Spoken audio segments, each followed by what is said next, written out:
This is a You Are Not a Frog quick dip, a tiny taster of the kinds of things we talk about on our full podcast episodes. I've chosen today's topic to give you a helpful boost in the time it takes to have a cup of tea, so you can return to whatever else you're up to, feeling energised and inspired. For more tools, tips and insights to help you thrive at work, don't forget to subscribe to You Are Not a Frog wherever you get your podcasts.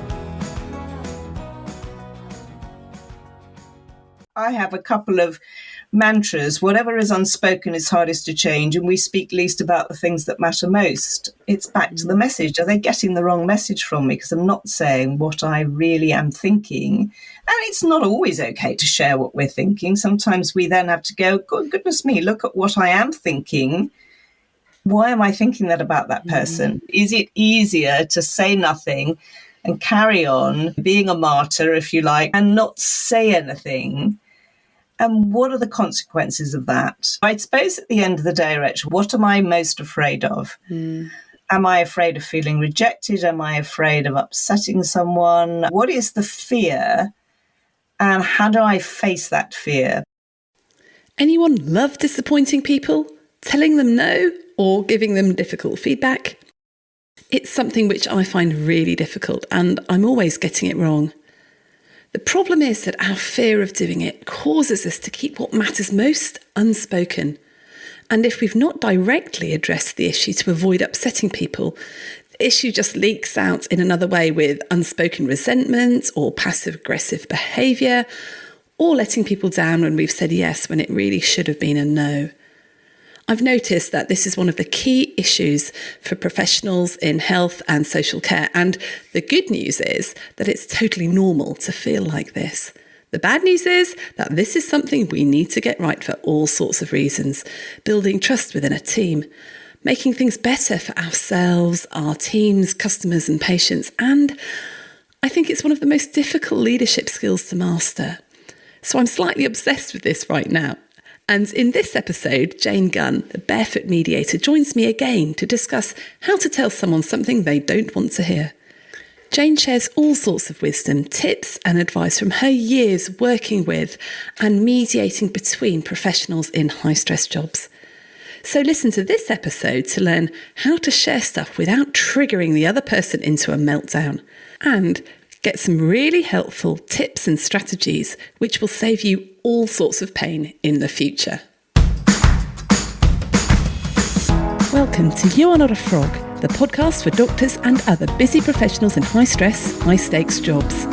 I'm Dr. Rachel Morris, a former GP, now working as a coach, trainer and speaker. Like frogs in a pan of slowly boiling water, many of us don't notice how bad the stress and exhaustion have become until it's too late. But you are not a frog. Burning out or getting out are not your only options. In this podcast, I'll be talking to friends, colleagues and experts and inviting you to make a deliberate choice about how you will live and work so that you can beat stress and work happier. If, like me, you've really enjoyed some time off over the summer, but are slightly dreading the onslaught of work and family-related tasks that seem to multiply at this time of the year, then help us at hand. We've created a free toolkit to help you take stock of where you're at, and then plan how you will start to deal with that really important stuff you need to do, rather than burying your head in the sand and just firefighting the urgent stuff. So click on the link in the show notes to sign up for your free overwhelm busting toolkit. And now here's this week's episode. It's great to have with me back on the podcast, Jane Gunn. Welcome back, Jane. Hi, Rachel. So good to have you back. Now, Jane is known as the barefoot mediator. She's a lawyer and expert in conflict resolution, and you've got 25 years experience as a mediator, Jane, and you're currently the president of the Chartered Institute of Arbitrators. So I'm presuming there's not a lot of conflict that you haven't seen. I suppose that's right, actually. Yes, pretty much across the board. It's wonderful to have you back, Jane. And what we're talking about today is when we say no, how to deal with the conflict that can cause. So my current obsession is about how we can deal with the overwhelm and how we can embrace our limits. And I think the way we do that is by setting boundaries and saying no, because actually we have got to the point in healthcare, and it's not just healthcare, I think it's across the board, other organizations, I'm sure you're seeing this, where people literally can't work harder. They are completely saturated. And so this, we've grown up with, too much work, just work a bit harder. That's what we've grown up with all our lives. That's not working anymore. And so the only way to deal with it is to start to prioritize. And if you prioritize, that means there are some things you have to say no to. And then, of course, if you say no and set boundaries, you get the consequences of that. And what I realized is that actually, or certainly what I've seen in healthcare, I'd be really interested to know what you've experienced, both within healthcare and in other organizations. People are fine at setting boundaries and they know what they need to say no to. But when people don't like it and it causes conflict, or they have to tell somebody something they don't want to hear that's going to upset them, that's when the boundaries completely crumble and they end up reversing the decision and just going with it. And then the overwhelm continues. Now, is that something you've seen? Am I on the right tracks, or is that completely... Well, it goes both ways, doesn't it? Yes. So supposing you're a person who has set a boundary for yourself and you're like, this is ridiculous. I'm going to burn out if I carry on like this. I'm going to have to set some boundaries. You've got to have that conversation with whoever is expecting you to deliver something, whatever it is, and say that you need to step back. But it goes the other way as well, I suppose, in that if you are the person receiving that message, how do you receive that message from someone else that they're saying, actually, I'm overwhelmed? But that's the challenge then, is it's a two-way conversation. How does each side of the conversation handle that message?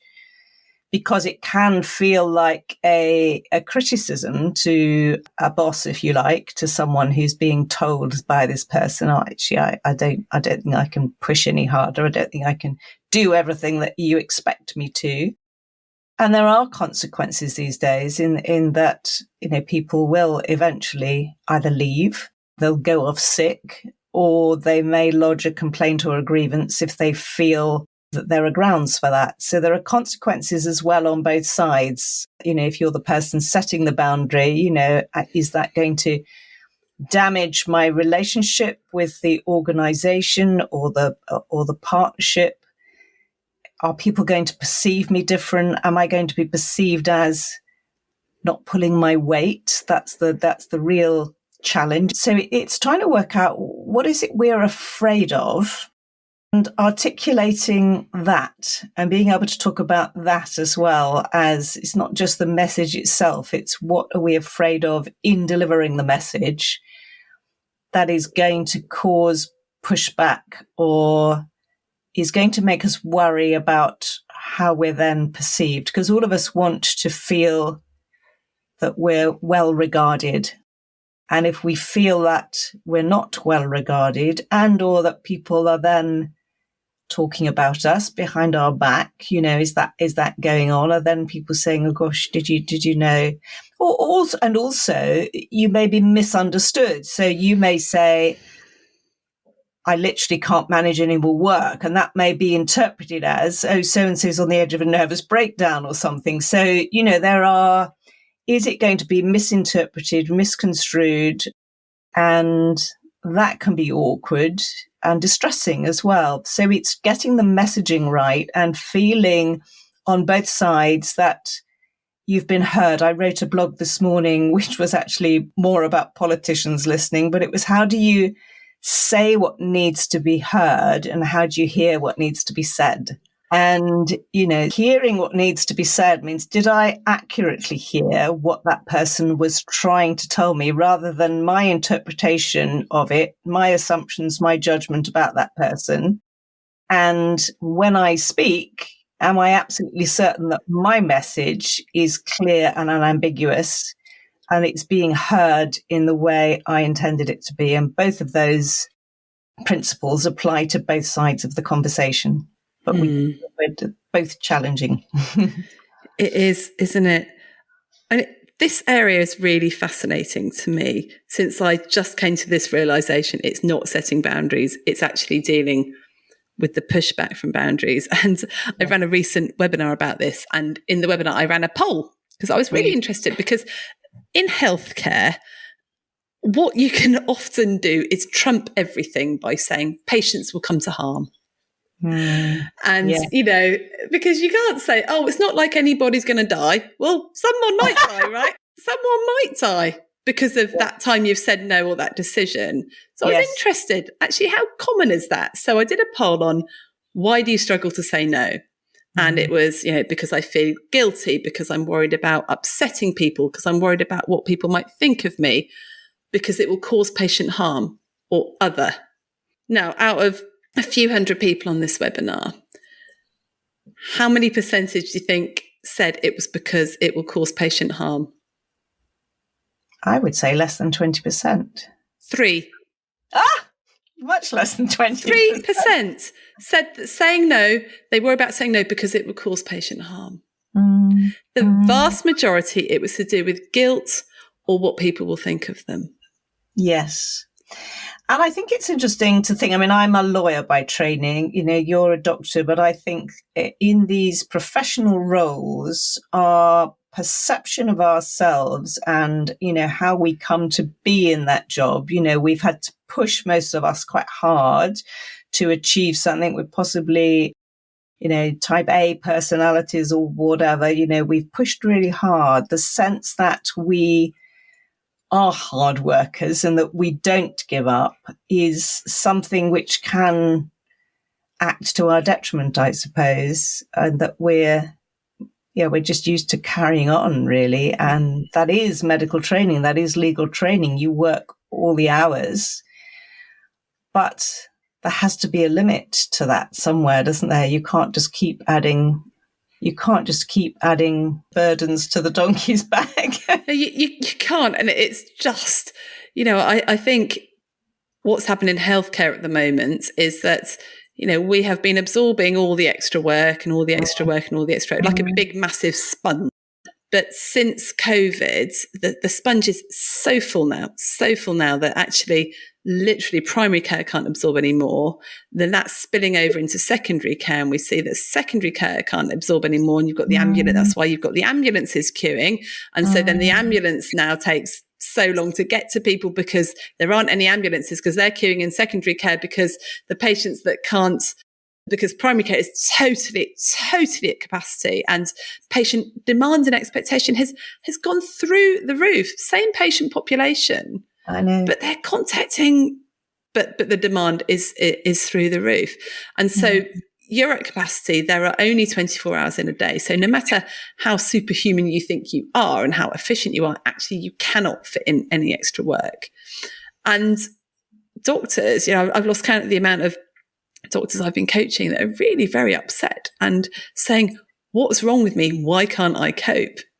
I'm thinking that's the totally wrong question to ask. You're having a normal physiological response to what the stress you have been under and the demands that are being placed on you, which absolutely outweigh your ability to deliver what you can. And you're blaming yourself. And so I guess this saying no, that goes back to the saying no. If I say no, people will think I can't cope.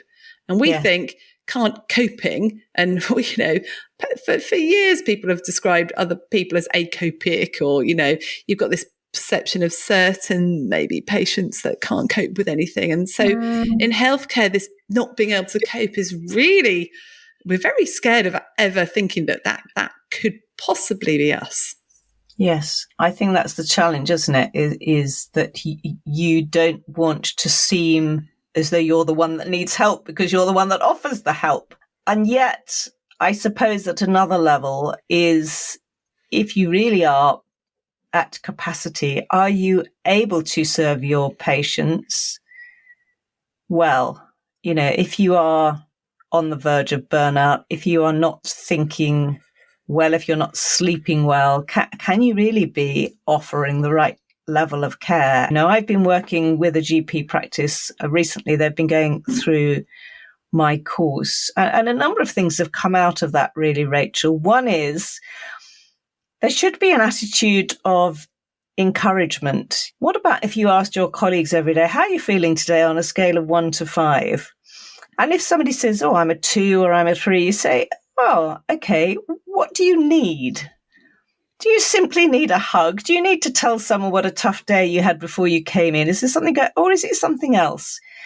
Because I just don't think we ask those questions of ourselves or of each other. I talk in my course about, are you on someone's back, or do people within a team feel that, someone's on my back and I mustn't give up? Or do you feel that people have got your back?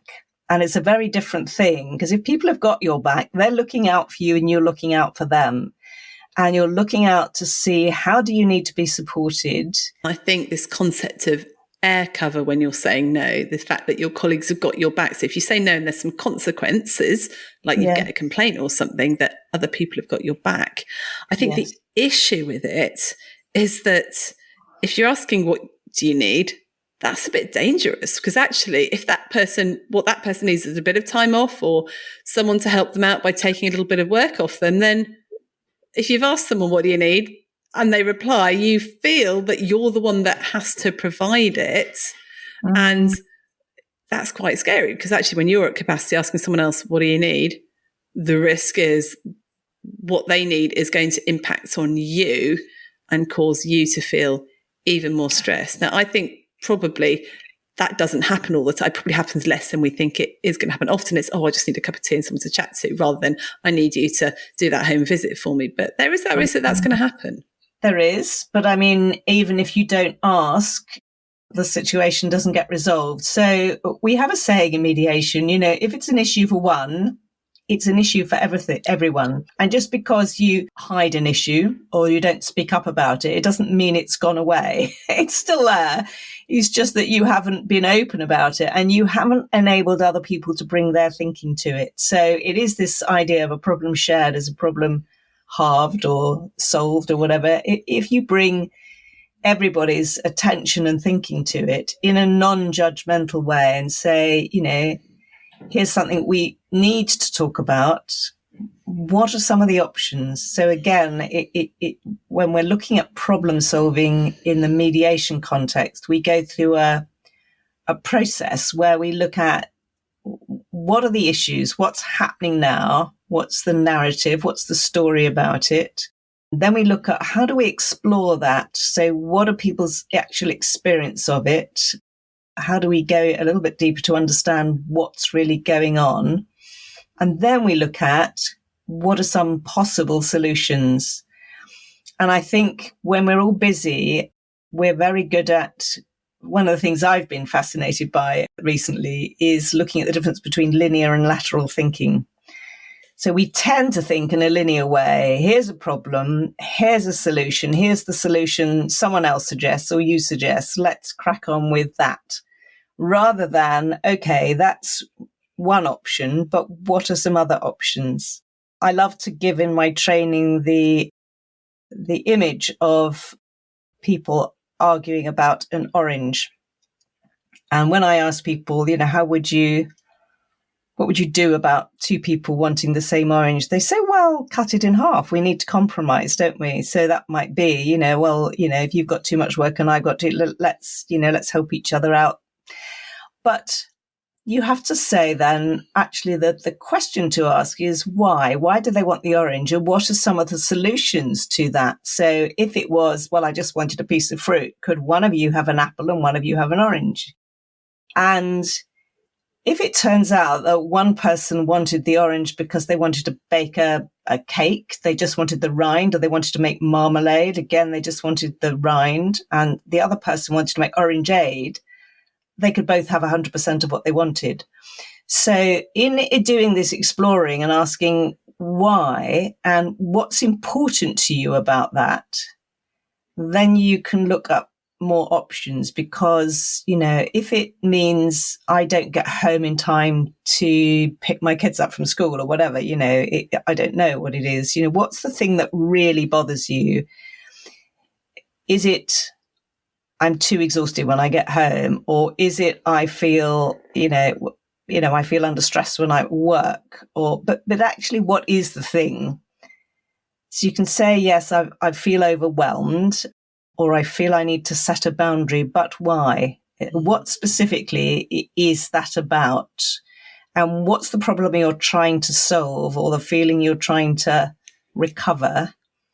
And what are some of the solutions? What are some of the options for you that you yourself or that other people could help you with? I love that. And someone said to me on a recent group coaching call, we were doing a course about how to be overwhelmed.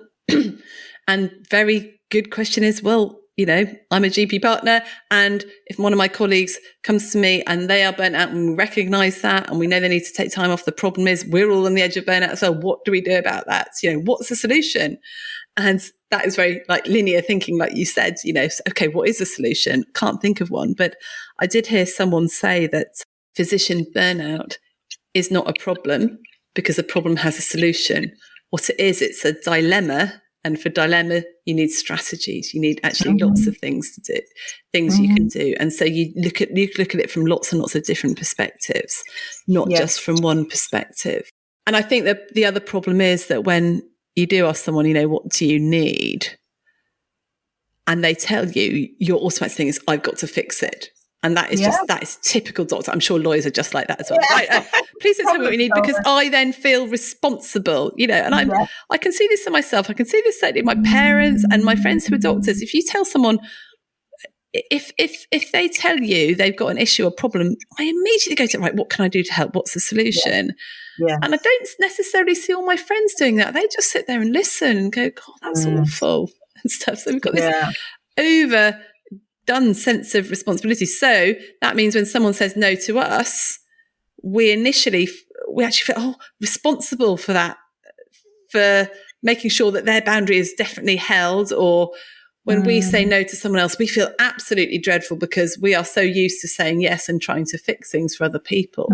So I think it's almost harder for those of us that feel like rescuers and feel like fixers to say no, and maybe to hear the no, because when you hear a no from someone else, it becomes your problem even more of the time. Is that making any sense? No, that makes a lot of sense. I think it's certainly one of the challenges I find in training people in mediation is that they think it's their job to solve the client's problem. And actually, one of the core principles of mediation is self-determination. It's up to you. So all I do as a mediator, and what I think or hope I'm enabling people to do when I go into a practice, is to say, how would you empower others to think about this? And that doesn't mean you don't take some responsibility as a practice for resolving an issue, but it does all mean that you each individually take responsibility as well for saying, you know, this is about, how do I solve this? And so it can involve more of a sort of coaching approach, if you like. Yeah. It's about dialogue, and it is about listening. So, you know, tell me what the problem is specifically, and what outcome are you trying to achieve? And, you know, a year from now, if you were not to feel like you're feeling now, what would you have done differently? Those kind of questions, really. Helping the person, because when you are in that kind of situation where you're overwhelmed by a problem or a situation, you can't think clearly. And so it's the thinking clearly about, okay, what really is the problem and what are some of the ways out of it? And sometimes you need to go deeper into the problem to come out of it, or you need to go deeper into yourself to understand what it is about me that makes me experience this problem in this way. So, you know, sometimes we're trying to solve a problem on the surface when we need to dig a little bit deeper and say, what's this really about? And therefore, what are the possible ways forward? Well, you've really got me thinking now, because when we're sort of teaching people to set boundaries and say no, one of the things, and it's going back to the point you made earlier, which is actually get the why right. You know, why am I saying no to this? And we teach people to really think about that, to think about I am choosing to X so that Y. So I'm choosing to say, no, I can't do this because of what. I'll give you an example, actually. I heard a dreadful example the other day of a trainer was telling me that the trainer had been sent on an urgent visit. They had a palliative care patient. The trainee, this is a GP trainee, was having their lunch break in the staff room. And a phone call came from a mother with a child with a very high fever.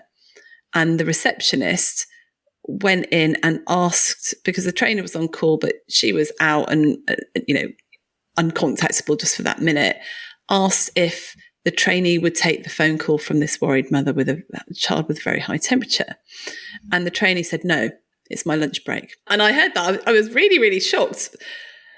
But actually, there might have been very good reason. He might have had a very, very long story. He might have literally just sat down, had his lunch break. And, the no could have been, no, I literally can't think. I need to get some sugar in me for 5-10 minutes and then I can take a phone call. But it was just a straight no. And, it was all sorted out. There was no patients were harmed or anything like that. Yes. But I was thinking, we hear that story, go, oh, that's awful. But he could have said, no, actually, I'm choosing to have my lunch break now and just finish my lunch so that I can get back, phone this patient and then carry on and give a service to everybody else. But there was no explanation of it. It was just, no, it's my lunch break, rather than actually, I need this lunch break. Can you tell her I'll give her a call in 5 minutes? Most things can wait. So the thing to think about there, Rachel, is sharing what we call your reasoning and intent.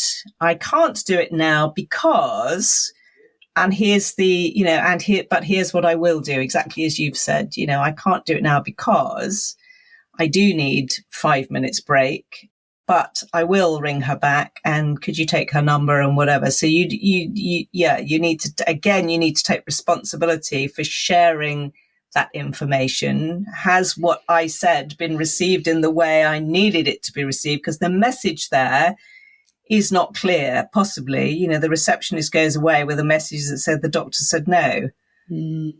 The doctor said they won't talk to you. So how does that get translated back to the patient? It doesn't get translated as the doctor's on his lunch break, or it might just get the doctor said they won't speak to you. Or more likely what happened would they go to another doctor in the surgery, they've said no, will you do it please? And then of course the trainee might think, well, yes, I am worried that they'll think badly if I said no, but I just said it anyway. But of course they now think badly. Of course they do, because actually there was no explanation. So I guess it's back to your point of saying what needs to be heard and hearing what needs to be said. Yes. Yeah. It's understanding how our message is interpreted. We say things or we hear things, but our brain is interpreting them. What do I think that means? And we interpret it only in the context of how it matters to us. And so, we're in our own little self-absorbed bubble. So we hear our own story, that if you like, it fits only in our story. And we don't really think outside that bubble and, why might it be important to that person? Or, we just become, or we are fairly self-absorbed really as individuals. And the more pressure we're under, the more we are absorbed by our own situation, rather than being able to look outwards and say, oh, I can see you need some help, but I'm really busy. Or, we just answer from that very narrow perspective without explaining the context. I think we can get it wrong in two ways. Like you said, that narrow perspective, you just say no, because it's my right, my right, and etc., with no explanation. And then obviously people think badly and it's not great. Or I think we can go the other way around, can't we? We can do the whole fawning sort of, so you don't actually say a clear no. You're like, oh, well, I am on my, but I think, okay, all right, well, I've said no, but I will do it. What about this? And then you just go the other way because you're so worried about what people think of you that you then fudge it. You don't say a clear no, which is no good for anybody really, because then you've got no one's the winner there. And I know that's part of our fight, flight or freeze response as well. I've got told it's not just fight, flight or freeze, it's fight, flight, freeze or fawn. Yes, I call it appease. You're actually right. Appease. And Oh, of course, yeah. if you get known as the one who always gives in, then of course the danger is the reception will go, oh, good old Jane or good old Rachel. She's the one who always picks up the lunchtime call. So that's the danger, isn't it? That you get, then we fear we're going to be used and abused by others because we're the ones that do the appeasing or the fawning or the giving in. And so that's one of the reasons to be very clear what your reasoning is and what your intention is and what your boundaries are.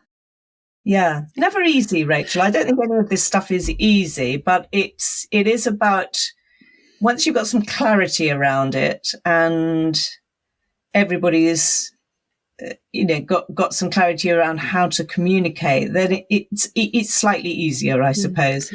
I think there's two issues. I think that no matter how well you communicate your no and how well you set your boundaries and how well you explain why, there will still be some people that are a bit hacked off about it.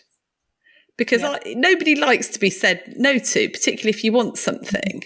Yeah. And that, in my mind, is not a reason to then cave in. It's like, when you tell your toddler, no, you can't have the second donut, and they have a tantrum, that does not mean you should give in. It just means you're being a good parent, right? So how do you help people cope with that pushback and that kickback of being able to hold the line and accept it even when people aren't happy with them? Yeah, well, it requires a strength of personality, doesn't it? It does. You have got to be strong enough to do that. And one of the things I've been, again, working with GP practice on is values. And this is interesting because most businesses have a set of values and they say, oh, these are our corporate values. And most often they don't really know what that means. But actually, having a set of core values means that we know what they are, that we're very clear what they are. We know what they interpret into in terms of how we speak and behave towards each other. And when we have a situation like this, we know, or we can measure, whether we've held true to our values or not. And so having clarity about values, we did two exercises with the GPs I was working with. Well, one is, what are your virtues? Because I think sometimes we're always busy looking for what our faults are, particularly those of us who are, who are feeling less confident about ourselves. So what are your virtues? And when you then look at all of your virtues together, you realize what a unique team of people you are and how you can support each other because you've got lots of different virtues. And then what are your values, which do both reflect each other. And values are important for the whole practice, because then really if you've done that exercise right, it's about what do we believe is important, why do we believe those things are important, and how do we behave in accordance with those values every day. And if we don't, what are the consequences of that? What do we expect to happen? And so it's just a way of thinking through what are the things that for us as a practice are really important in how we show up. I mean, it's good to have all sorts of values, but if you have a value like trust, for example, or excellence or whatever, you've got to be able to describe that.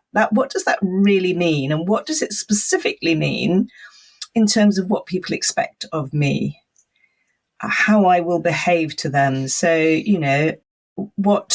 what assumptions are underlying that as well? What am I assuming about someone if I trust them? And we did unpack trust this week. Trust is really interesting because there are so many layers to it, but it takes some work to do this.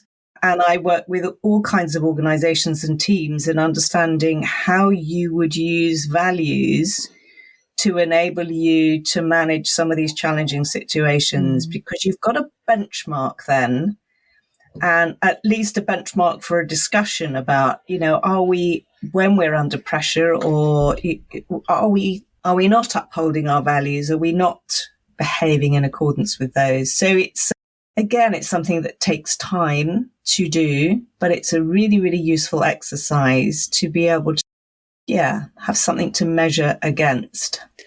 That's really interesting. I was just thinking, so how does values apply to an individual that said no to something quite right, knows they're wise, and then got some pushback, someone upset with them or thinking badly of them? And actually, I think it's a sort of double level thing, isn't it? So immediately you will feel bad. You'll probably feel guilty. You'll worry you've made the wrong decision by saying no. You'll probably feel anxious.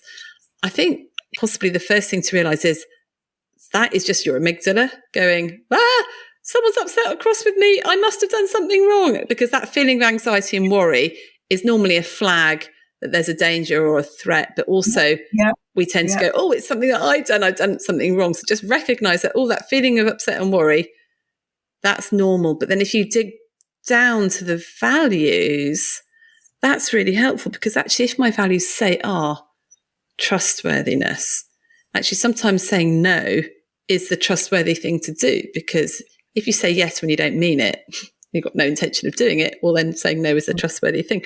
What about excellence? If I say yes to too many things, I know I can't be excellent at what I do. Therefore, saying no will uphold your value of excellence. So you ignore that flagging amygdala, my feelings are like this, and dig down to actually the values that you have upheld by saying no, which honesty, integrity, family, because you've said no and it means you can go home, or that, then actually that is really helpful. And that may help just deal with this upsetting of people and that very uncomfortable feeling when someone is thinking badly of you. And to be open and honest about how you're feeling. So, there's nothing wrong with saying, this is how I feel. So when you said that you couldn't do that, I felt my immediate feeling was, and then question that, or talk about it even, that left me feeling vulnerable or whatever it is. I think sometimes we don't dig down to that level and say, this is what I'm feeling. And then the reason I'm feeling that is, and what I need to do is, where I'm trying to get to is, I need to do X or Y. So we don't dig down to the layers of conversation that explore, here's what I'm thinking and feeling about, so, here's something that's happened or something, an issue. Here's what I'm thinking and feeling about it. Here's where I'm trying to get to. And here's some of the things I've thought about it. And then one of the things we do in mediation training is to then give the power back to the other person and say, this is what I'm thinking. What are you thinking? Because we often then tend to, what happens is, if someone doesn't feel they've been heard, they simply go round again. They simply sort of say again what they didn't feel was heard. So they think, I didn't get the response I wanted. My communication didn't get the response I wanted. So I have to try something else, which is say it again, say it louder, or walk out or whatever. But if you can explain it in that holistic way and then give it to the other person and say, your turn now to comment on this. It gives the power away. You don't have to keep enforcing your power. You're saying, no, right, your turn now. You tell me what you think, what you feel. That's really interesting. So that if you say no to someone or set a boundary and you get that response of, saying it again, they then request it just in a different way or louder, or say, hang on a sec, or storm off. It's not that you're in the wrong. It's just they haven't felt heard, or they just don't like what you've said. And then you get into the saying it again, saying it louder. And I think probably what we do get into then self-justification about stuff. Yes. So I've said no, but I'm now going to give you 20 million different reasons why I've had to say no, rather than just sort of stating it. And then, so I'm trying to justify rather than actually going back to that person saying, what do you need? What are you thinking now? And also, if you notice an angry or a defensive response from someone, the thing you're dreading that makes you have a knot in your stomach and you think, I just upset them. Again, you can comment on that. I noticed that you look really upset when I said that. And I'm wondering why. What were you expecting? Or, but again, you can open up and ask them to converse about it, because we interpret someone else's behavior if they cross their arms or frown or something, and we don't always know what that means. It's our interpretation, and again, our interpretation from our amygdala state, which says, actually, I've just witnessed something which threatens my sense of safety with that person. But if you explore it and say, I'm just curious to know what you're actually thinking yourself. Here's what I'm thinking. That can tone it down a bit, I suppose. And it's a way of, we call it nonviolent communication. How do you communicate? It's a well-known phrase, nonviolent communication, but it's a way of trying not to trigger the other person in the way you say something. I think sometimes when we're very anxious or we've got an important message, the way we deliver it is interpreted, and not even consciously, but subconsciously by the other person, as triggering. And then they respond from that trigger, and then you end up in this sort of cycle of conflict. And it's just understanding the misinterpretation that's happened and then ironing that out and thinking, right, let's go back a step and say, I'm trying to say this. What are you trying to say? That's really interesting, because we teach a lot about, again, the story in your head, what you're assuming about the other person. If you have said no to the other person and they react badly, often we're assuming they're reacting badly because they think I'm dreadful, or they're reacting badly because they're just being selfish. But probably it's none of the above. Probably they're reacting badly just because they're then thinking, oh, how do I go sort this problem out then? Or how do I get that phone call done? Or, oh, that's a bit inconvenient now. But if you then assume that they're reacting badly because they're cross with you, and you go, well, I'm sorry if you're upset with me. Again, that is really triggering. That's really triggering, and we call that being over the net. You're assuming you know what that person's thinking and why they're upset because you said no. You've no idea. So I've noticed I noticed that seems a bit, I don't know, how do we say that in a non-judgmental way? I notice that you clammed up just then and looked a bit upset. Am I right in thinking that? Can I ask what's going on? I don't know. How would you phrase that, expert? Well, I think, yes, it is difficult, isn't it? Because it does depend on each person. I always say the answer is always, it depends, Rachel. It depends, because it does depend who you're talking to. And it isn't about giving people scripts, but I think, something about, I noticed you frowning, or it looked as though you weren't very happy to hear that, or I don't know. As much as anything, it's the tone of voice you say it in, isn't it? It's like talking to children and dogs, frankly. If you seem to be, you noticed, you looked very cross, rather than, I'm curious, you looked a little bit cross there when I said that. It's like, what's the tone of voice? Is it a curious tone of voice, or is it an aggressive tone of voice? And that's, again, if you go back to the amygdala, and it's all important, that's what our brain is interpreting that before our logic has clicked in and gone, oh, hang on a minute, there could be another answer to that. We've already responded to it, or we've already reacted to it rather than given ourselves time to respond to it. Yeah. And it's that immediate reaction, which is very subconscious, that, we're not aware of. We make it in a microsecond. So it just strikes me that this is getting very complicated, because what's happening, right? Let me explain. We set, we know we've got limits. We know we're overwhelmed. So we prioritize and set boundaries, which means we have to say no to things, which means that then other people might have a reaction to when we say no. And then our reaction to their reaction of saying no can actually trigger things and make things even worse, right? Is that what we're saying? Well, that's the reason why we don't say it, yes. Well, that's the whole thing we're exploring, isn't it, Rachel? Are we opening a can of worms, I suppose, is the challenge we're always worried about. Is it easier to say nothing and carry on, being a martyr, if you like? My mother always used to go, just being a martyr. That's it, isn't it? Is it easier to do that sometimes, to just carry on and not say anything? And what are the consequences of that?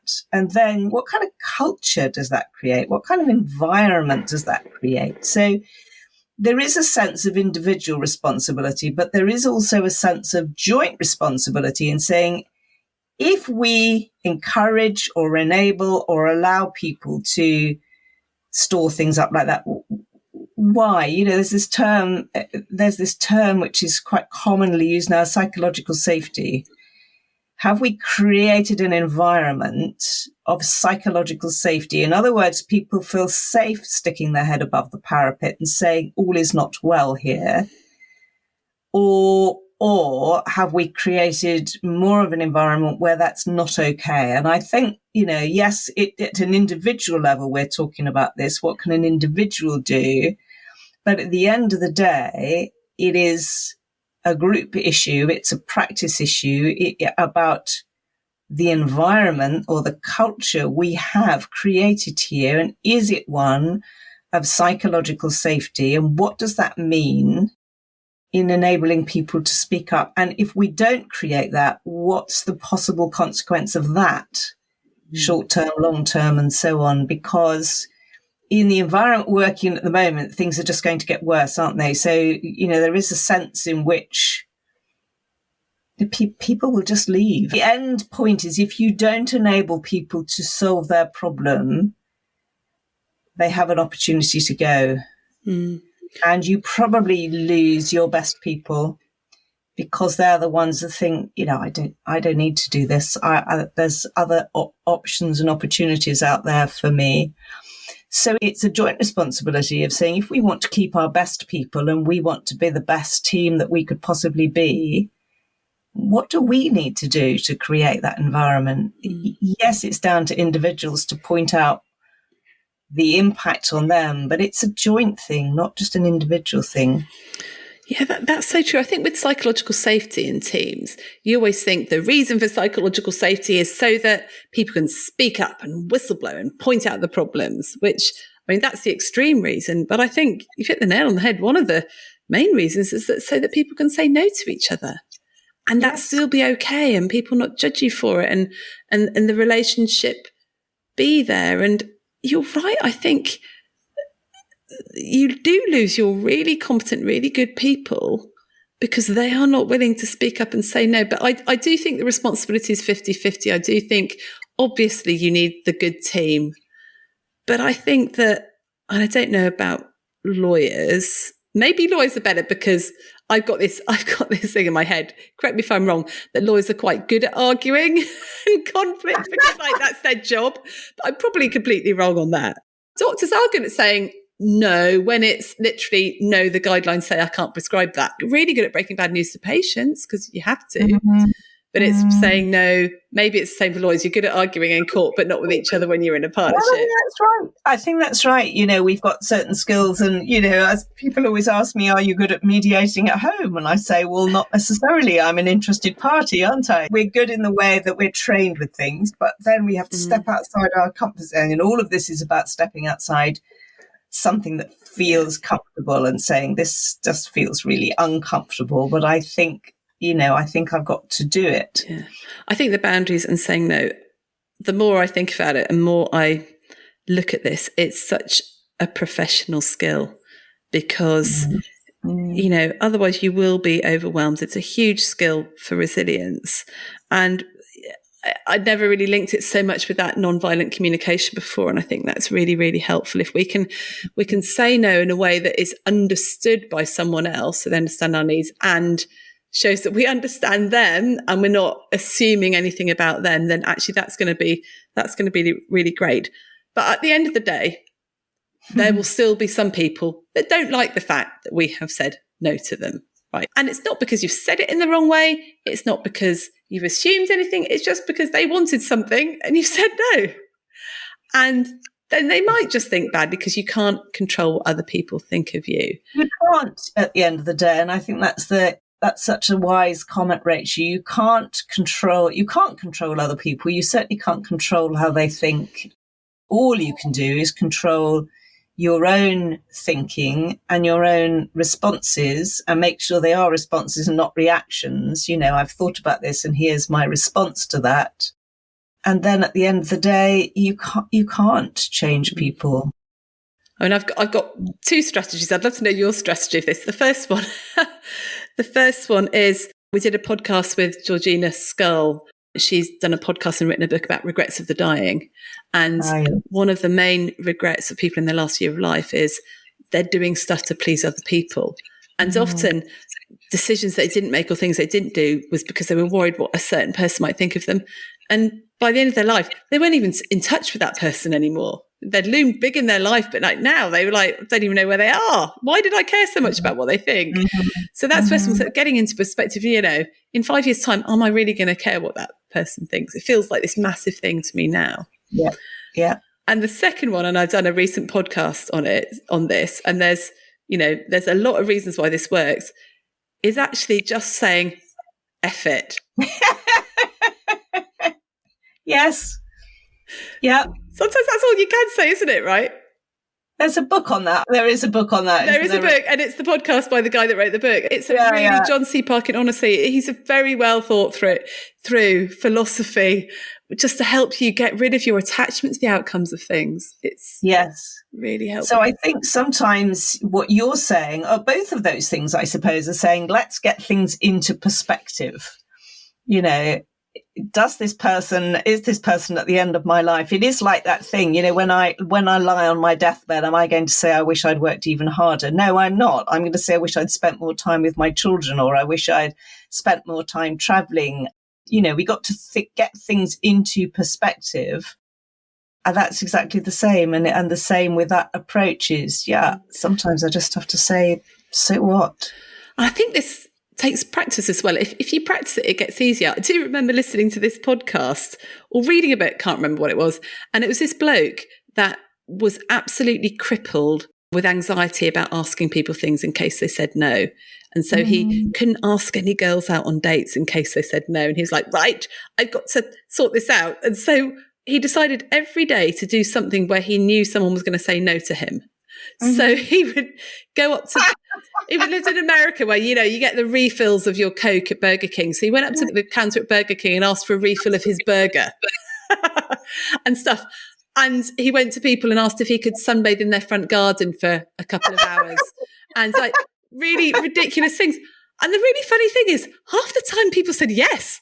I know, I'm just imagining that. And also it's going through my mind, what are some wacky questions? I love it. I know, maybe you should do that. But it just struck me that, and he's like, by the end of the year, he just did not, he was asking for all sorts of things, and people saying no to him did not bother him. And what people thought of him just did not bother him, because it was like, okay, well, that passes, and that's absolutely fine. And actually, we can say no to our families because we do care about what they think of us, but we know they love us and they're stuck with us. And, generally that's fine. And, I'm a sort of person who's very sensitive to what people think and feel like I've been mucking things up most of my life and keep putting my foot in my mouth and all that sort of thing. But I generally think my life would be much better if I just could say a little bit more effort to stuff. And I'm really trying to, and it helps. I think we should definitely go away and ask for these things that we think people would say no to. That sounds like a really fun exercise. I love it, Jane. Seriously, would you go into McDonald's and ask for a free refill of your burger? And if you manage to do it, I want to know about that. I remember my brother-in-law in the days when you used to ring directory inquirers, and he rang up and said to the woman, he was just bored, and he said, I'm looking for a recipe for a chocolate cake. Can you help? It's like, and I think she said, yes, I can. But, it's like... Love it. I love it. So I think in therapy, I was hearing about some sort of childhood trauma therapy recently. If people felt that they didn't have any control as a child and weren't able to say no, they get them to practice saying no to small things. So maybe that's what people need to do, is just like find something really, really simple. I was coaching someone once, and she'd left this practice because it was awful practice. And they phoned her up and said, we really need someone to work on Friday mornings. And she said, yes. I said, why did you say yes? You've just left. Because they asked me. Literally, that was, and we're so like that. If someone asks us, Yes. it's crazy. So practice saying no in some really silly way, and then presumably that muscle gets a bit stronger. I'm imagining going round now with a badge which says just say no. I don't know. It's something that if we could get this right, because I think what happens with me, if I say no and I'm already feeling bad about saying no, if I get the pushback, my reaction is then 10 times worse. But if I say no and I'm feeling good about saying no and I get pushback, I'd be like, yeah, sorry, I just, sorry, just not what we're going to do. And then I don't make things even worse, really. Yeah, and that's the fear, isn't it? So I suppose at the end of the day, Rachel, what am I most afraid of? Am I afraid of feeling rejected? Am I afraid of upsetting someone? What is the fear?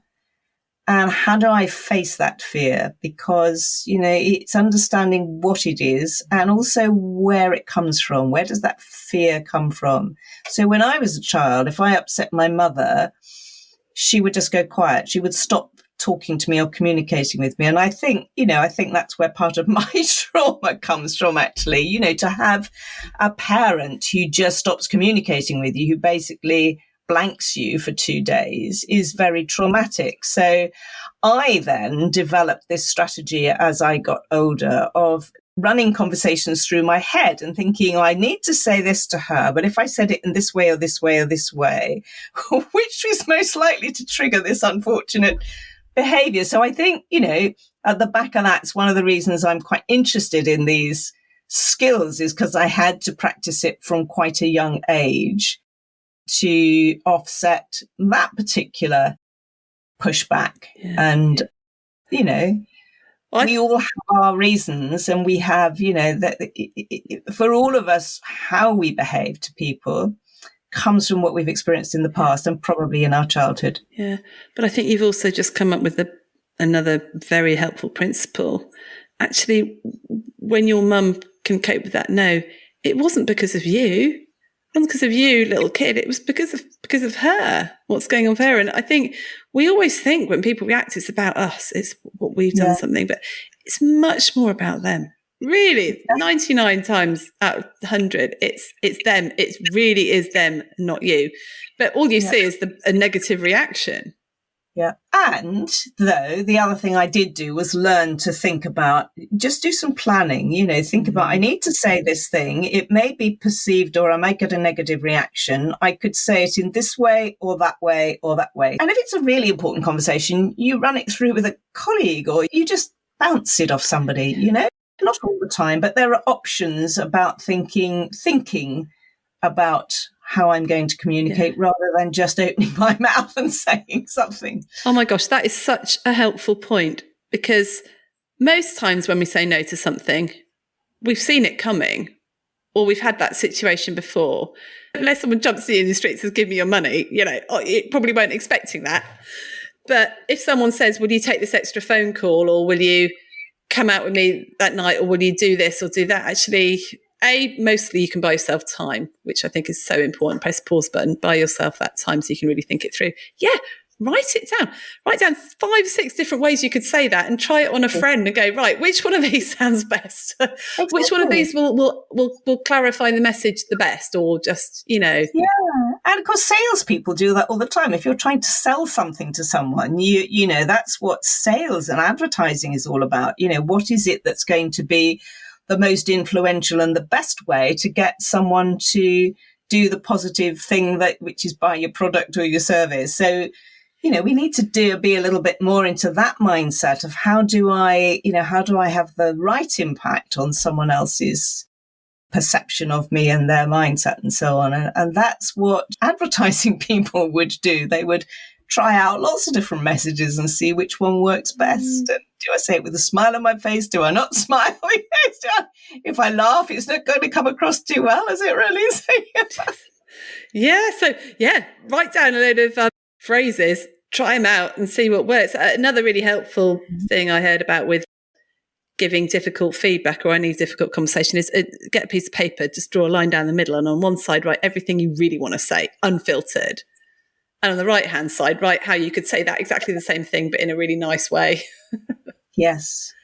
And the other exercise similar to that, which I've done, is where, you've got a situation and you write down in the left-hand column everything that's going through your mind, all the unsaid things. Here's the thing I'm thinking about this situation or about this person, but I'm not saying it. Instead, I'm saying X. And why am I saying X when really my brain is saying Y? And, what's the mismatch there? Is there something, I have a couple of mantras. Whatever is unspoken is hardest to change, and we speak least about the things that matter most. And it's like, are there some bits in that left-hand column that I'm just not communicating to that other person? And what's coming out of my mouth is entirely giving them the wrong message. It's back to the message. Are they getting the wrong message from me? Because I'm not saying what I really am thinking.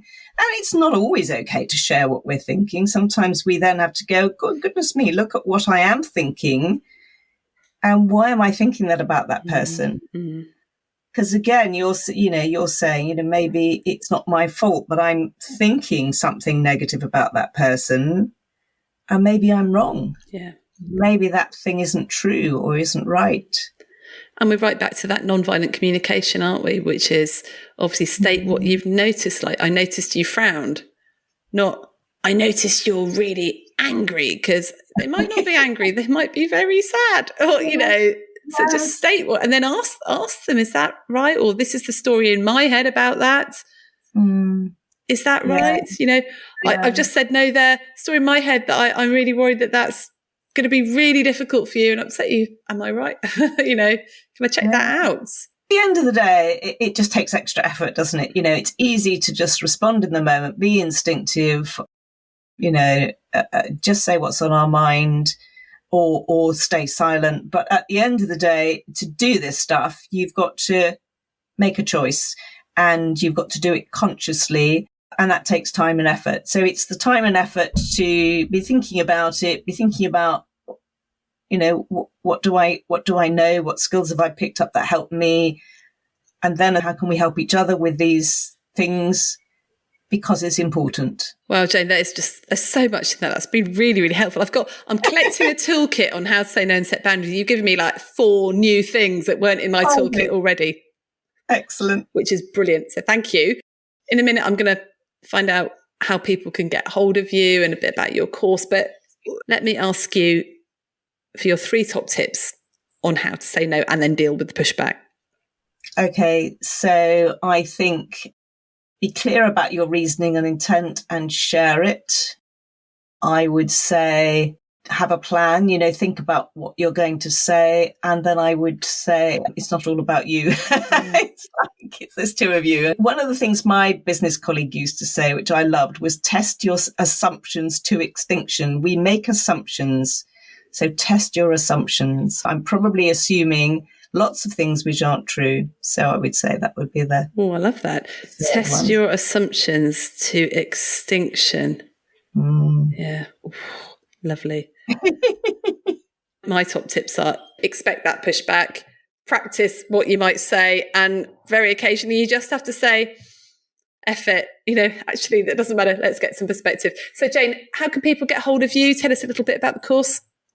Okay, so my website is janegunn.co.uk. My email is jane@janegunn.co.uk. My course is called Barefoot Mediation. It's barefoot because it's about the essence of mediation and how you can apply it in your workplace and your home life at the same time, learning about conflict and your own personal perspective on it, and also how you can build some of these principles into a practice or an organization or a team. So that's what it's called, Barefoot Mediation. And again, if anybody wants to email me, it's an online course, runs over a period of 6 weeks or so. And I've had huge variety of people on it, GPs, lawyers, and a hip hop rapper. The hip hop rapper, love it.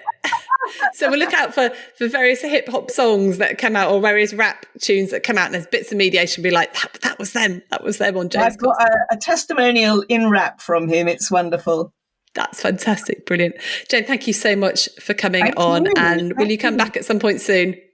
I'd love to. Brilliant. Yeah. Thank you, Rachel. Thanks. Bye. Okay, bye-bye.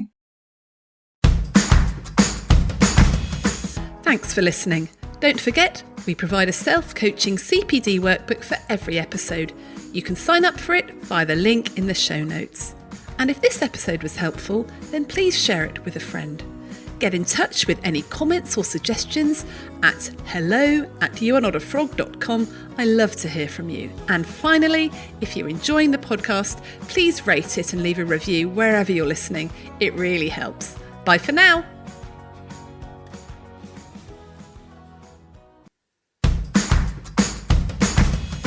Thanks for listening.